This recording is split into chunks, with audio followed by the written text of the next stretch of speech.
Subscribe करें हमारे YouTube channel को और बेल आइकन को प्रेस करें हमारे लेटेस्ट वीडियोस को देखने के लिए।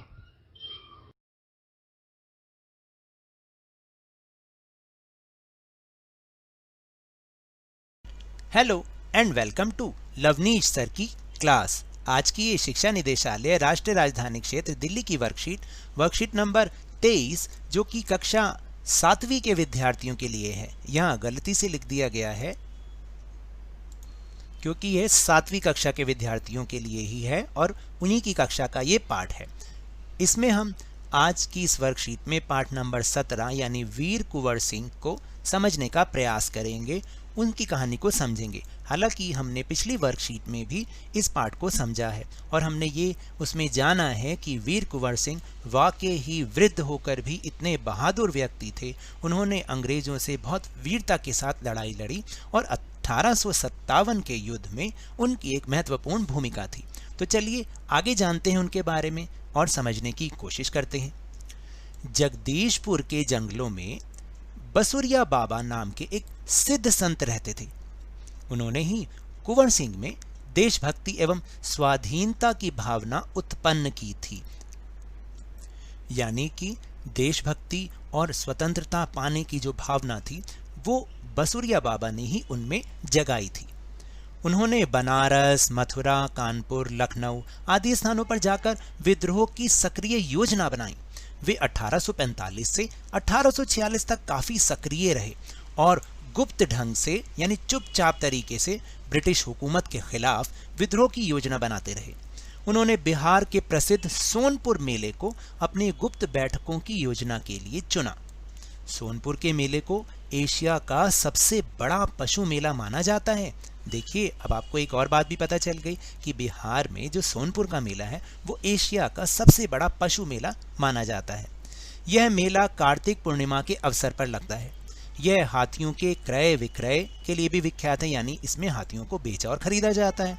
इसी ऐतिहासिक मेले में उन दिनों स्वाधीनता के लिए लोग एकत्र होकर क्रांति के बारे में योजना बनाते थे। 25 जुलाई 1857 को दानापुर की सैनिक टुकड़ी ने विद्रोह कर दिया और सैनिक सोन नदी पार कर आरा की ओर चल पड़े। ये सारी बिहार की बातें हो रही हैं। कुंवर सिंह से उनका संपर्क पहले से ही था, जो सैनिक वहां पर गए थे सैनिक। इस मुक्त वाहिनी के सभी बागी सैनिकों ने कुंवर सिंह का जय घोष करते हुए आरा पहुंचकर जेल की सलाखें तोड़ दी और कैदियों को आजाद कर दिया। 27 जुलाई 1857 को कुंवर सिंह ने आरा पर विजय प्राप्त की, क्योंकि ये सारे इलाके किसके कब्जे में थे? अंग्रेजों के कब्जे में थे। सिपाहियों ने उन्हें फौजी सलामी दी। यद्यपि कुंवर सिंह बूढ़े हो चले थे, परंतु वह कुंवर सिंह बूढ़ा शूरवीर इस अवस्था में भी युद्ध के लिए तत्पर हो गया और आरा क्रांति का महत्वपूर्ण केंद्र बन गया। दानापुर और आरा की इस लड़ाई की ज्वाला बिहार में सर्वत्र व्याप्त हो गई, यानी सब जगह इसकी आग फैल गई। लेकिन देशी सैनिकों में अनुशासन की कमी, स्थानीय जमींदारों का अंग्रेजों के साथ सहयोग करना एवं आधुनिकतम शस्त्रों की कमी के कारण जगदीशपुर का पतन रोका ना जा सका। 13 अगस्त को जगदीशपुर में मंगल पांडे कुंवर सिंह की सेना अंग्रेजों से परास्त हो गई, यानी उनसे वो हार गई। किंतु इससे वीरवर कुंवर सिंह का आत्मबल टूटा नहीं। वे भावी संग्राम की योजना बनाने में तत्पर हो गए, यानी वो आगे की योजना बनाने के लिए तत्पर हो गए। वे क्रांति के अन्य संचालक नेताओं से मिलकर इस आज़ादी की लड़ाई को आगे बढ़ाना चाहते थे। कुंवर सिंह सासाराम से मिर्जापुर होते हुए रीवा, कालपी, कानपुर एवं लखनऊ तक आ गए, यानी उन्होंने बिहार के इलाकों से शुरुआत करते हुए उत्तर प्रदेश के इलाकों तक वो गए। लखनऊ में भी शांति नहीं थी, इसलिए बाबू कुंवर सिंह ने आजमगढ़ की ओर प्रस्थान किया। उन्होंने आज़ादी की इस आग को बराबर जलाए रखा। उनकी वीरता की कीर्ति पूरे उत्तर भारत में फैल गई। कुंवर सिंह की इस विजय यात्रा से तो अंग्रेजों के होश उड़ गए। कई स्थानों के सैनिक एवं राजा कुंवर सिंह की अधीनता में लड़े, यानी उनके नेतृत्व में लड़े। उनकी यह आज़ादी की यात्रा आगे बढ़ती रही। लोग शामिल होते गए और उनकी अगुवाई में लड़ते रहे। इस प्रकार ग्वालियर जबलपुर के सैनिकों के सहयोग से सफल सैन्य रणनीति का प्रदर्शन करते हुए वे लखनऊ पहुंचे। तो देखा आपने, बेशक से वो उम्र के 80 बरस के हो गए थे उम्र में, लेकिन उनका जोश बिल्कुल कम नहीं हुआ था। तो ये था जज्बा आज़ादी को पाने वाले लोगों के लिए के मन में। आजमगढ़ की ओर जाने का उनका उद्देश्य था इलाहाबाद एवं बनारस पर आक्रमण कर शत्रुओं को पराजित करना और अंततः जगदीशपुर पर अपना अधिकार वापस लाना। अंग्रेजों और कुंवर सिंह की सेना के बीच घमासान युद्ध हुआ। उन्होंने 22 मार्च 1858 को आजमगढ़ पर कब्जा कर लिया। अंग्रेजों ने दोबारा आजमगढ़ पर आक्रमण किया। कुंवर सिंह ने एक बार फिर आजमगढ़ में अंग्रेजों को हराया। इस प्रकार अंग्रेजी सेना को परास्त कर वीर कुंवर सिंह 23 अप्रैल 1858 को स्वाधीनता की विजय पताका फहराते हुए जगदीशपुर पहुंच गए। यानी आजमगढ़ पर तो उन्होंने कब्जा कर ही लिया था, किंतु इस बूढ़े शेर को बहुत अधिक दिनों तक इस विजय का आनंद लेने का सौभाग्य नहीं मिला। यानी उनकी किस्मत में ये सौभाग्य नहीं था कि वो इन दिनों की खुशी ज़्यादा दिन तक मनाते। इसी दिन विजय उत्सव मनाते हुए लोगों ने यूनियन जैक यानी अंग्रेज़ों का झंडा उतारकर अपना झंडा फहराया और इसके 3 दिन बाद ही 26 अप्रैल 1858 को यह वीर इस संसार से विदा होकर अपनी अमर कहानी छोड़ गया। तो देखा आपने कितने जाबाज, कितने बहादुर व्यक्ति थे वीर कुंवर सिंह, जिनके बारे में शायद हमने अभी तक तो नहीं जाना था, लेकिन हाँ, इस पाठ को पढ़ाने का उद्देश्य यही है कि ऐसे वो हीरो थे, वास्तव में वो हीरो थे, ऐसे हीरो को दुनिया के सामने लाना।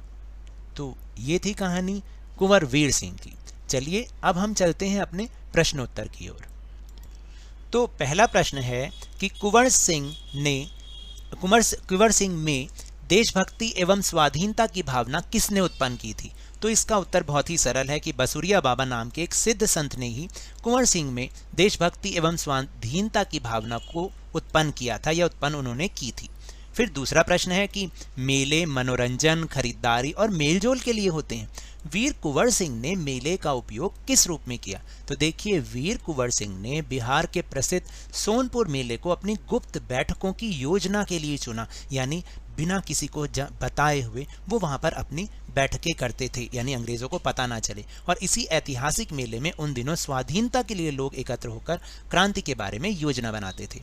फिर तीसरा प्रश्न है कि वीर कुंवर सिंह आरा क्रांति के महत्वपूर्ण केंद्र कैसे बन गए? तो देखिए, वीर कुंवर सिंह ने मुक्त वाहिनी के सभी बागी सैनिकों का नेतृत्व किया और उन्होंने आरा पहुंचकर जेल की सलाखें तोड़ दी, कैदियों को आज़ाद कर दिया। इस तरह उन्होंने 27 जुलाई 1857 को आरा पर विजय प्राप्त की। वे बूढ़े हो गए थे, लेकिन इस अवस्था में भी वे युद्ध के लिए तैयार थे और इस तरह वे आरा क्रांति के महत्वपूर्ण केंद्र बन गए। फिर इसके बाद है प्रश्न नंबर 4, कुंवर सिंह की इस विजय यात्रा से अंग्रेजों के होश क्यों और कैसे उड़ गए? तो इसका उत्तर है कि हालांकि 13 अगस्त को मंगल पांडे और कुंवर सिंह की सेना अंग्रेजों से हार गई, लेकिन इससे उनका आत्मबल टूटा नहीं। वे आगे की योजना बनाने में जुट गए और उत्तर प्रदेश और बिहार में अनेक स्थानों पर गए। उन्होंने आज़ादी की इस आग को बराबर जलाए रखा। उनके इस जोश को देखकर ही अंग्रेजों के होश उड़ गए। यहाँ पर ये लिखना था, अंग्रेजों के होश उड़ गए। आप यहाँ पर इसको लिख दीजिएगा, अंग्रेजों के, मैं यहाँ लिख देता हूँ, होश